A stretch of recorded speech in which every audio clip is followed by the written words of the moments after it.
This episode of the Demonic Compendium contains spoilers for the following games. Viewer discretion is advised. Welcome to a multifaceted new episode of the Demonic Compendium, the show where I discuss the mythology, design, and game history of your favorite Megami Tensei demons. May is a time of uncertainty and potential. Maybe it's one thing, or maybe it's the exact opposite. So maybe you should hold on to your 5 skulls, because today, we're talking about Mahakala. Or should I say, Mahakala?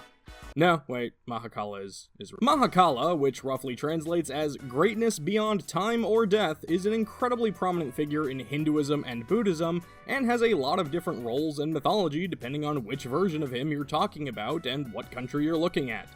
Mahakala has many different forms that may change what color he is, the amount of arms he has, the amount of faces he has, whether he's a protector or destroyer, and in some cases even his name. In some Hindu text, Mahakala's myth heavily connects to Shiva, while in some Japanese tales he's more associated with Okuninushi. For example, in Japan, Mahakala is more commonly known as Daikokuten and is one of the 7 lucky gods. He's usually a rounder, happier fellow with a hammer and is a god of wealth and fortune. One version of Mahakala only has 2 arms and pure black skin and is a protector who can help ease people of their suffering. And fun fact, that form of Mahakala was Akira Toriyama's inspiration for Mr. Popo. The reason I'm bringing this up is because neither of these renditions really line up with the Mahakala we're familiar with in Megami Tensei. So to try and keep this video a bit more concise, I'm mostly going to try and focus on the specific version of Mahakala that I think we have here.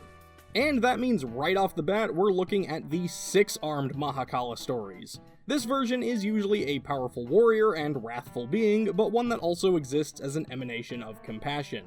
In certain Tibetan versions, Mahakala's 6 arms each represent one of the 6 perfections to bear in mind while trying to achieve enlightenment: generosity, discipline, peace, vigor, meditation, and wisdom.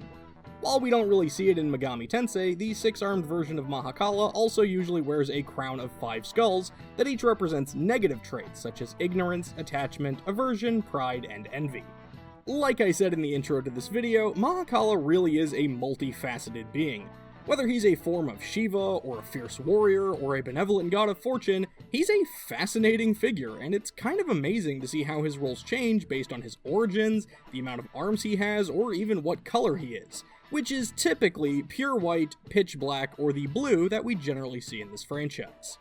Mahakala's compendium entry from Shin Megami Tensei Liberation D2 refers to him as the Indian god who repels evil, known as Daikokuten in Buddhism. His many swords are fearsome, but by paying tribute, the devout may be blessed with tremendous wealth and happiness. There are beliefs that Mahakala is actually just another name for Shiva, the Destroyer, or that he is the form Shiva takes when enraged.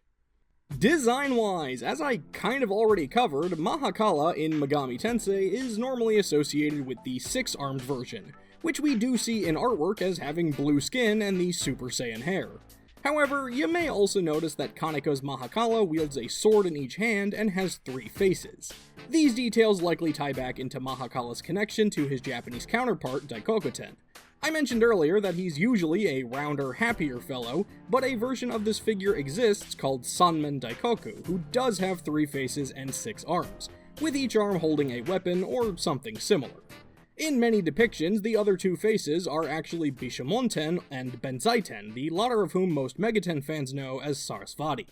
Despite Mahakala normally being a pitch-black being, the only game that really seems to highlight this version of the figure is the Persona 2 duology, where he has darker skin and a staff-like weapon. As far as game history goes, naturally a figure with so many different versions in mythology has a lot of different roles based on some of these backstories. Normally I save the biggest game for last, but the one I absolutely have to talk about first is Devil Summoner 2, Raido Kuzunoha vs King Abaddon, because he's got quite a few things going on here. For starters, he has unique conversations with 2 specific demons, both of which I actually mentioned earlier in this video. The first is Shiva, who brings up how he and Mahakala are one and the same. But Mahakala is bummed that despite them being the same figure, Shiva's name has far more renown around the globe, and challenges us to a fight to the death. All things considered, he's actually really polite about it. And the second is Okuninushi, who also opens up the conversation by pointing out that they are the same figure. But this time they discuss more how Mahakala was the inspiration for Okuninushi, and how in Japan, Okuninushi is known more as Daikokuten. And Mahakala is all like, hey, yeah, you even have your own bathhouse in Fukagawa-cho. Which is true, that is a thing that exists in these games. And the two figures laugh off that maybe that kind of admiration from humans isn't all it's cracked up to be before Mahakala heads off to be on his merry way.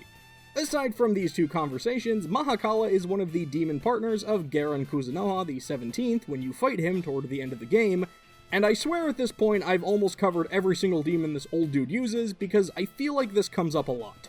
But believe it or not, Garen isn't even the only summoner to use this demon, because in the case file, Ghost Customer, the best summoner of all time, Raiho Kuzunoha the 15th, will eventually summon a Mahakala, which is actually a really strong demon to try and tackle for when in the game you unlock this case, so watch out for this god of destruction.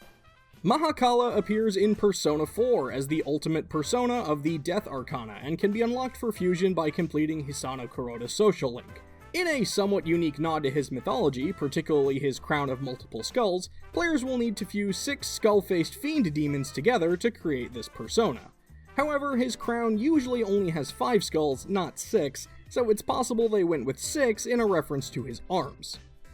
Despite Mahakala not appearing in Persona 3 or 5, he does retain his position as the ultimate persona of the Death Arcana in both Persona Q titles.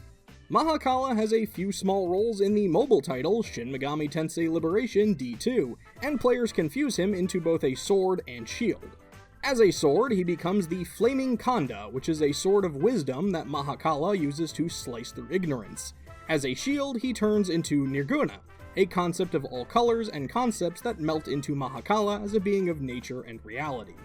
Overall, Mahakala is a being with a lot of history and cultural significance, and it makes sense that almost every time he appears, he does something memorable or stands out in a unique way. I wish he showed up a bit more often, but it is usually a treat when we do see him. And there you have it, Mahakala, the multi-membered magical mentor magnifying murkiness and measuring metal in multiple mythologies. Did I leave out something you thought was important? Was I just plain wrong about something? Let me know in the comments below, and don't forget to let me know who you'd like to see me talk about in future episodes. That's going to do it for this episode of the Demonic Compendium, and I will see you next time. But be careful while you rest that a demon doesn't take over your body.